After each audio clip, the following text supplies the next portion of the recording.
বান্দা যখন জবানে সুবহানাল্লাহ উচ্চারণ করে, আমার আল্লাহ পাক রব্বুল আলামিন বান্দার আমল নামে এত পরিমাণ নেকি লেখেন, এত পরিমাণ নেকি লেখেন, বলা হয় আসমান জমিনের ফাঁকা জায়গাটা নেকিতে পরিপূর্ণ হয়ে যায়। আল্লাহ সুবহানাহু ওয়া তাআলা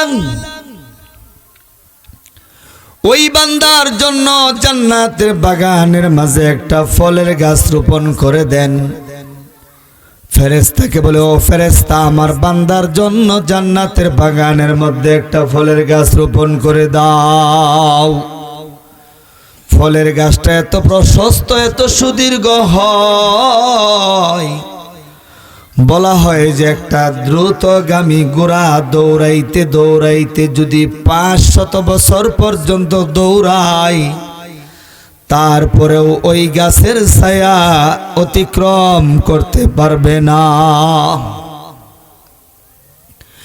ভাইরা আমার, বন্ধুরা আমার, এই দুনিয়াটা হলো ক্ষণস্থায়ী, পরকাল হলো চিরস্থায়ী। এই দুনিয়ার মধ্যে যদি আমরা থাকতে পারতাম, তাহলে আমাদের বাপ দাদা আত্মীয় স্বজনরা থাকতো যারা অন্ধকার কবরে চলে গেছে। একটা সময় ছিল আমার বাবা আমার দাদা তারা এই দুনিয়ার মধ্যে রাজত্ব করত, বিচরণ করত। আজকে তারা অন্ধকার কবরে চলে গেছে। আমাকে আপনাকেও অন্ধকার কবরে চলে যেতে হবে, অন্ধকার কবরে চলে যেতে হবে। এখন দুনিয়ার মধ্যে চলতেছি, ফিরতেছি, খাইতেছি। একটা সময় ছিল আমরা দুনিয়ার মধ্যে ছিলাম না, এখন আসি, আবার চলে যাব। তার মানে আমরা কবর দেশের পথিক। কোন জায়গার পথিক? কবর দেশের পথিক। মৃত্যুবরণ করব না, মরব না, কবরে যাব না, এমন কেউ আছেন? হাত তুলেন তো। সকলেই কবরে যেতে হবে। কবরে যাওয়ার পরে আল্লাহর ফেরেশতা বান্দাকে প্রশ্ন করবে, ও বান্দা, তোমার রব কে? মার রাব্বুকা ওয়ামান দীনুকা, তোমার ধর্ম কি? ওয়ামান নাবিউকা, তোমার নবী কে?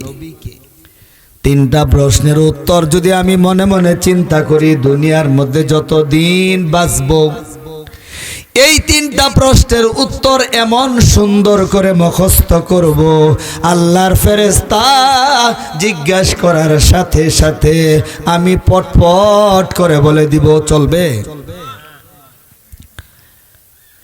আর যদি আমি আমল করি, 5 ওয়াক্ত নামাজ জামাতের সাথে আদায় করি, আমার উপর আল্লাহ তাআলা যে জিম্মাদারি দিয়েছেন, কোরআনের জিম্মাদার। আমরা কিসের জিম্মাদার? কোরআনে কারীমের জিম্মাদার। এই কোরআনের জিম্মাদার যেহেতু আমরা হইলাম, যে জিম্মাদারি আল্লাহ তাআলা আমাদেরকে দিয়েছেন, এই জিম্মাদারি যদি আদায় করি, তাহলে ওই প্রশ্ন না শিখলেও আল্লাহ পাক রব্বুল আলামিন আমাদের জবান থেকে 3টা প্রশ্নের জবাব দেওয়া দিবেন। বলেন সুবহানাল্লাহ। আরো জোরে জোরে বলে সুবহানাল্লাহ। ও আল্লাহর বান্দা, একটু মনোযোগ দিয়ে শুনেন, একটু খেয়াল করেন। এই দুনিয়াতে আমি ছিলাম না, এখন আসি, আবার থাকবো না। কি নিয়ে আমি যাব? একজন পরীক্ষার্থী ছাত্র মানুষ সারা বছর লেখাপড়া করার পরে বছর শেষে 10টা 12টা পরীক্ষা দেয়। পরীক্ষা দেওয়ার পরে ভালোভাবে যদি পরীক্ষা দেয়, তার রেজাল্ট ভালো হয়, উপরের ক্লাসে উঠতে পারে। আর যদি লেখাপড়া না করে ভালোভাবে পরীক্ষা না দেয়, তাহলে উপরের ক্লাসে উঠতে পারে না। তদ্রূপ এই দুনিয়াটা আমার জন্য, আপনার জন্য পরীক্ষার জায়গা। আদ-দুনিয়া ও মাজরাতুল আখিরাহ। ও দাপুনিয়া লক্ষ্মী, লক্ষ্মীপুরা, তাইকুলা, পাবনার ভাইয়েরা, মনোযোগ দিয়ে শ্রবণ করবেন। পরকালের পরীক্ষা আমাকে দুনিয়ার মধ্যে দিতে হবে। পরকালের পরীক্ষা আমার দুনিয়ার মধ্যে দিতে হবে। আমার আল্লাহ পাক রব্বুল আলামিন আমাকে দুনিয়ার জিম্মাদার বানায়া পাঠাইছেন। সেই কোরআন আল্লাহ পাক রব্বুল আলামিন আমার জন্য আপনার জন্য নাজিল করেছেন। কোরআন কার জন্য পাঠাইছেন? কার জন্য? আমার জন্য, আপনার জন্য। কার কাছে পাঠাইছেন? মুহাম্মাদুর রাসূলুল্লাহ সাল্লাল্লাহু আলাইহি ওয়াসাল্লামের জন্য। ও ভাই, আপনাদের কাছে প্রশ্ন করি, যদি আপনার একটা লোকও কোরআনে কারীম তেলাওয়াত না করি, মসজিদে না যাই, আল্লাহর কি কমবে না বাড়বে? আল্লাহর কমবেও না বাড়বেও না। কিন্তু আল্লাহ পাক রব্বুল আলামিন মুমিনের জন্য জান্নাত বানাইছেন। ওই জান্নাত নেওয়ার জন্য কোরআনে কারীম দুনিয়ার মধ্যে পাঠাইছেন, রাসূল পাঠাইছেন দুনিয়ার মধ্যে। 5 ওয়াক্ত নামাজ ফরজ করছেন, যাকাত ফরজ করছেন, হজ ফরজ করছেন, রোজা ফরজ করছেন। এইগুলি যদি আমি সঠিকভাবে মানি, কোরআনে কারীম তেলাওয়াত করি এবং 5 ওয়াক্ত নামাজ জামাতের সাথে আদায় করি, তাহলে আমি আল্লাহ তাআলার কাছে বলতে পারবো, ক্বাল ইন্নানি মিনাল মুসলিমুন,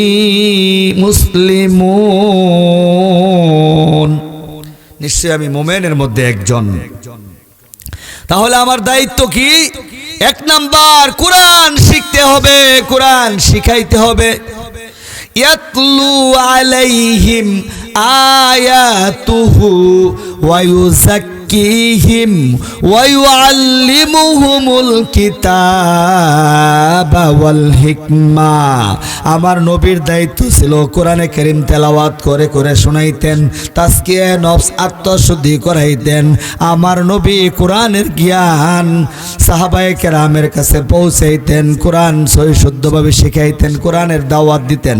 এই জন্যই ভাই, এই দুনিয়াতে অবহেলা করিয়া সময় কাটাইলে চলবে না।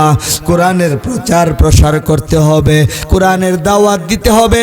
কোরআনের দাওয়াত দিয়ে যদি আমি দুনিয়া থেকে বিদায় নেই, হাসরের মাঠে আল্লাহ পাক রব্বুল আলামিন আমাকে রহমতের ছায়ার নিচে স্থান দিবেন।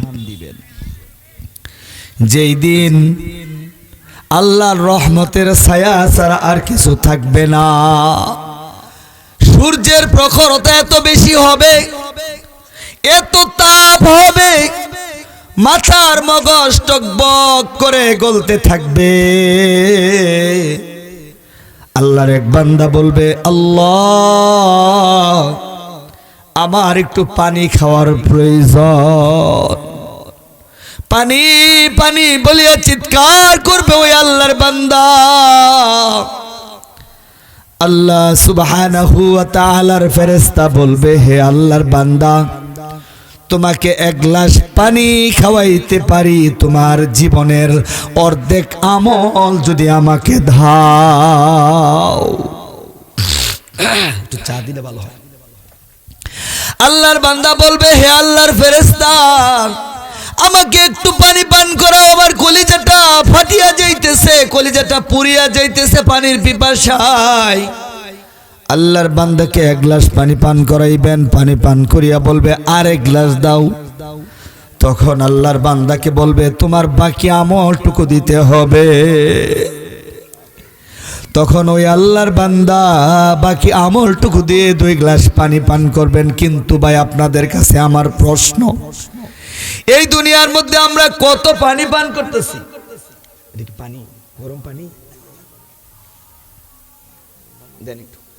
এই দুনিয়ার মধ্যে আমরা কত পানি পান করতেছি, কোনো হিসাব নাই।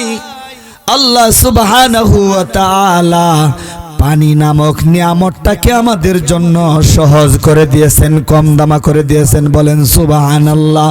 বাতাস নামক নিয়ামতটাকে আল্লাহ পাক রব্বুল আলামিন আমাদের জন্য কম দাম করে দিয়েছেন, সহজ করে দিয়েছেন, সস্তা করে দিয়েছেন। যেই জিনিসগুলি বেশি প্রয়োজন, ওই জিনিসগুলি আল্লাহ সুবহানাহু ওয়া তাআলা আমার জন্য, আপনার জন্য সহজ করে দিয়েছেন, সস্তা করে দিয়েছেন। ঠিক না বে ঠিক বলছি?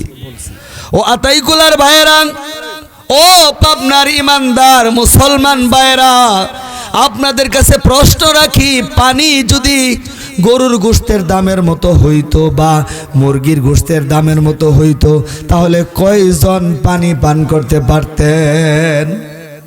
700-800 টাকা গরুর গোশত কেজি। 1 কেজি পানির দাম যদি 700-800 টাকা হইতো, তাহলে কি অবস্থা হইতো? উপায় ছিল না। আল্লাহ সুবহানাহু ওয়া তাআলা এই পানিকে আমার জন্য আপনার জন্য সহজ করে দিয়েছেন।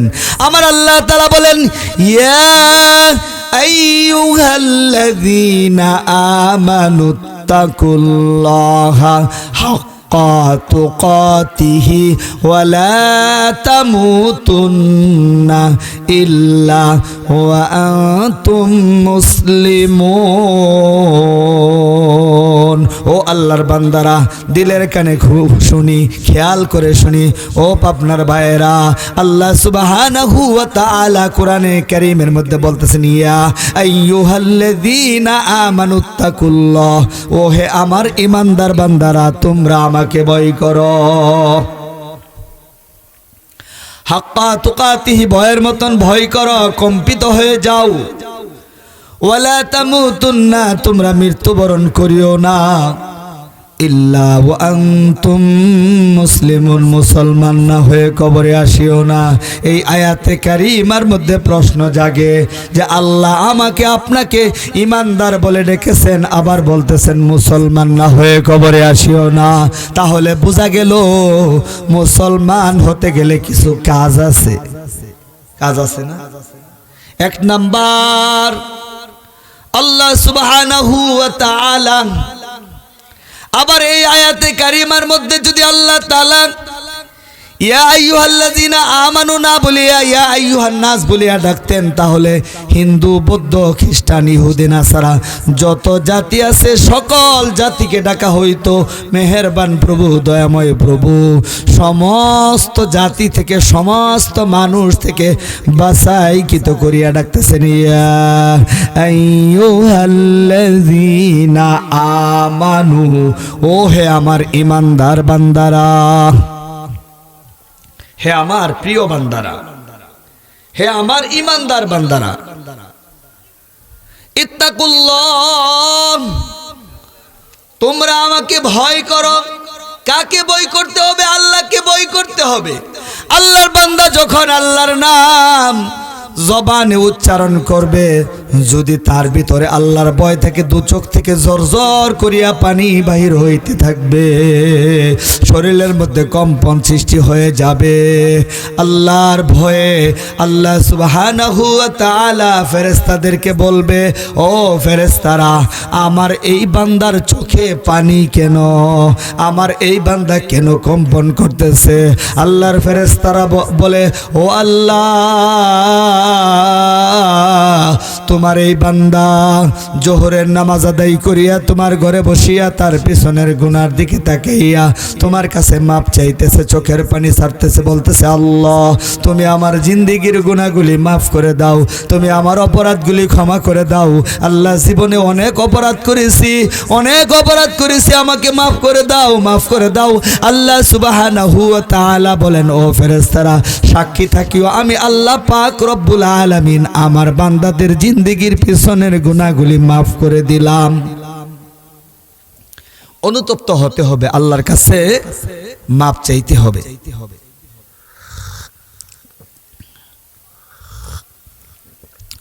ও যুবক, তোমার যৌবন কালটাকে তুমি সুন্দরভাবে যদি না পরিচালনা করো, আল্লাহ পাক রব্বুল আলামিন তোমাকে ধরে ফেলবেন। ও যুবক, আল্লাহর কাছে তোমার অনেক দাম, আল্লাহর কাছে তোমার অনেক দাম। তুমি যদি আল্লাহর কোরআনকে আঁকড়িয়ে ধরতে পারো, আল্লাহ তাআলা এই কোরআনের সুপারিশের মাধ্যমে তোমাকে জান্নাত দিবে।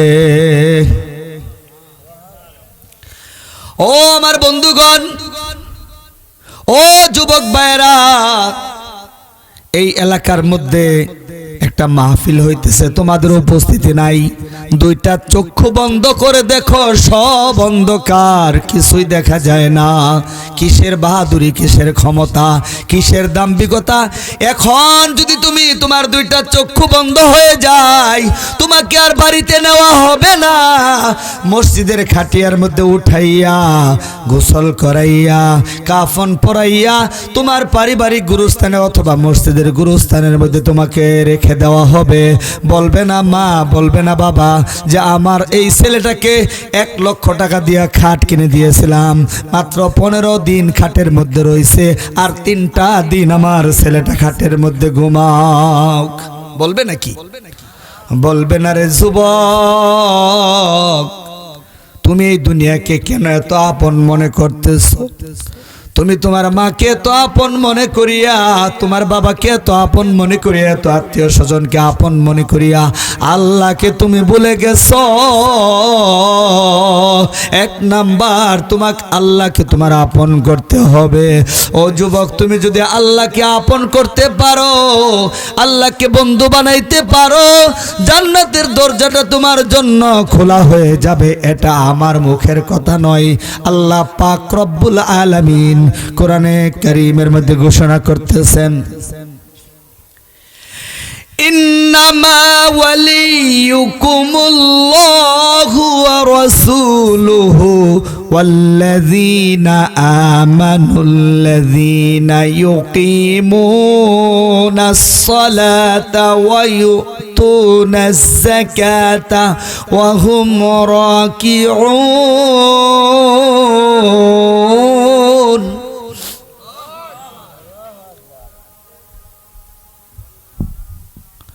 লাহুম দারাজাতুন মাগফিরাতুন ওয়া রিজকুন কারীম।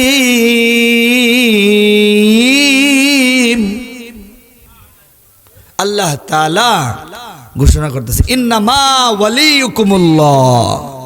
ও যুবক, 1 নাম্বার বন্ধু হইল তোমার আল্লাহ, 1 নাম্বার অভিভাবক হইল তোমার আল্লাহ। তুমি যদি আল্লাহকে বন্ধু বানাইতে পারো, অভিভাবক বানাইতে পারো, পরকালে তোমার জন্য আল্লাহর জান্নাতের দরজাটা খোলা থাকবে।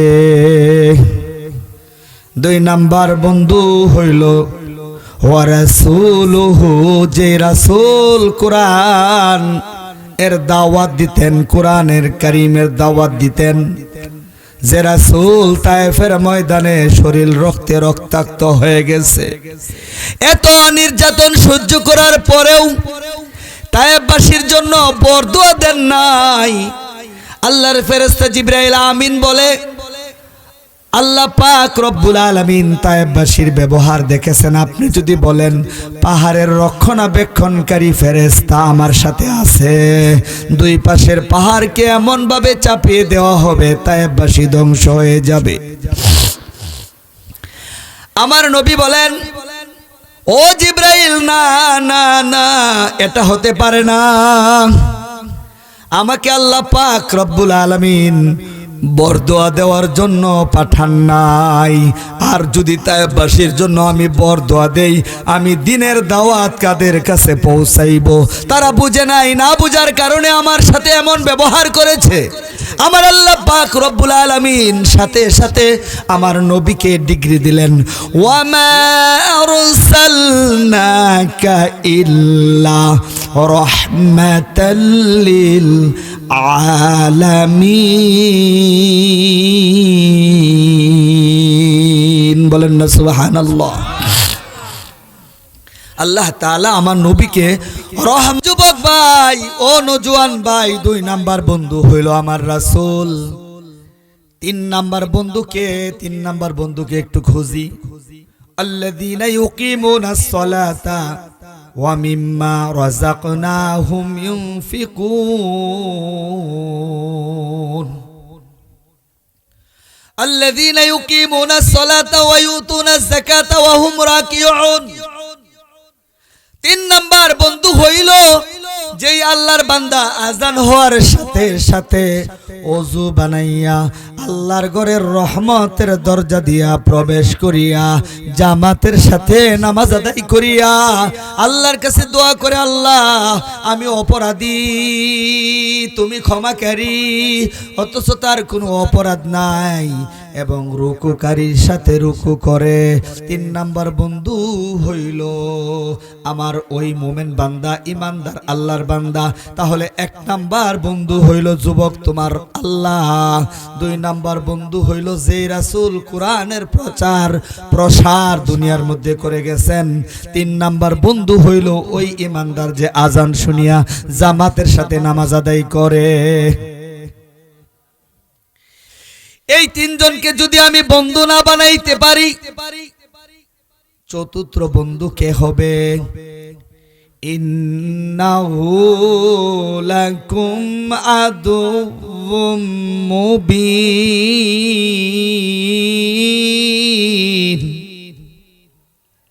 যে আমার প্রকাশ্য শত্রু। কে? শয়তান। সম্মানিত হাজিরিন, আল্লাহকে যদি আমি বন্ধু না বানাইতে পারি, চতুর্থ বন্ধু হবে শয়তান। আর শয়তানের হাতিয়ার কোনগুলি এটা একটু প্রমাণ দেই। 1 নাম্বার শয়তানের হাতিয়ার হলো গান বাদ্য। ওই যে আউল বাউল ফাউল যারা বলে কোরআনের মধ্যে গান নিষেধ নাই, কোরআনের বহু জায়গার মধ্যে গান নিষেধ আছে। তোমরা আসো প্রমাণ করে দেই। আমার রাসূল মিশকাত শরীফের হাদিসের মধ্যে আছে, বুখারীর হাদিসের মধ্যে আছে, আমার রাসূল বলেন যে গান বাদ্য দেব দেবী পৌত্তলিক পূজা এইগুলি বন্ধ করার জন্য আমাকে আল্লাহ পাঠাইছেন। তাহলে তোমরা কেন বলো গান বাদ্য করা জায়েজ? গান বাদ্য করা হারাম। এই জন্যই শয়তান বন্ধু বেশে আমাকে একমাত্র গানের মধ্যে নিবে। আমি যখন গান বাদ্যের আসরের মধ্যে চলে যাই, তাহলে গান বাদ্য আসক্ত হওয়ার পরে আমি নেশার দিকে আকৃষ্ট হয়ে যাব, নেশা করব। গান প্রথম হবে কি? গান, গান, নেশা, জুয়া, জিনা। একটু লক্ষ্য করে শুনেন। 1 নাম্বার কি? শয়তানের হাতিয়ার গান। 2 নাম্বার নেশা। গান করলেই সে নেশাগ্রস্ত হবে, নেশাগ্রস্ত হলেই সে জিনার দিকে ধাবিত হবে, জিনার দিকে ধাবিত হলে সে জোয়ারু হবে, সে সুদখোর হবে। সমাজে আছে না? সম্মানিত হাজিরিন, সমাজের মধ্যে অনেক নেশাখোর, অনেক সুদখোর আছে, যাদেরকে আমরা সামনে দেখলে আসসালামু আলাইকুম সালাম দেই, দেই না? তাদেরকে আমরা মনের ভক্তিতে সালাম দেই, মনের ভয়ে নিজে বাঁচার জন্য সালাম দেই। চলে যাওয়ার পরে বলি কি শয়তানরে সালাম দেওয়া লাগে, না হইলে বিপদ আছে। সম্মানিত হাজিরিন, এরা হলো শয়তানের বন্ধু। গান, নেশা, মদ্যপান, জেনা, জুয়া, ব্যভিচার, এইগুলি হলো এরা পরস্পর ভাই। যেরকম ভাবে একটা বাবার 4টা সন্তান, আব্দুল্লাহ, আব্দুর রহমান, আব্দুল করিম, আব্দুর রাজ্জাক এরকম নাম রাখছে, তদ্রূপ শয়তানেরও এরকম ভাবে 4টা সন্তান। মনে করেন গান, নেশা, জিনা, জুয়া, এইগুলিকে আমরা ছাড়বো না ধরবো? কি করব? ও যুবক ভাই, দুনিয়ার মধ্যে তুমি থাকতে পারবা না, গান ছেড়ে দাও। পায়ে হাত দিয়ে বলতেছি, তুমি গানের নেশার মধ্যে আকৃষ্ট হইও না, গানের আসরে যাইও না। তুমি যদি বাঁচতে চাও, গানের আসরে যদি না যাও, তাহলে তুমি নেশাগ্রস্ত হইবা না। আর নেশাগ্রস্ত যদি না হও, তাহলে তুমি জিনা করবা না। আর জিনা যদি তুমি না করো, তাহলে জুয়া খেলবা না। এই 4টা বড় বড় গুনাহ থেকে যুবক তুমি বেঁচে থাকো। যদি তুমি বেঁচে থাকো, তাহলে আল্লাহর নবী তোমাকে সুপারিশ করে জান্নাতে নিয়ে যাবে। আল্লাহর কোরআন তোমাকে সুপারিশ করে জান্নাতে নিয়ে যাবে, আল্লাহর ঘর মসজিদ তোমাকে সুপারিশ করিয়া জান্নাতে নিয়ে যাবে, নামাজ তোমাকে সুপারিশ করিয়া জান্নাতে নিয়ে যাবে, যাকাত তোমাকে সুপারিশ করিয়া জান্নাতে নিয়ে যাবে, হজ তোমাকে সুপারিশ করিয়া জান্নাতে নিয়ে যাবে, দান খায়রাত তোমাকে নিয়ে সুপারিশ করিয়া জান্নাতে নিয়ে যাবে।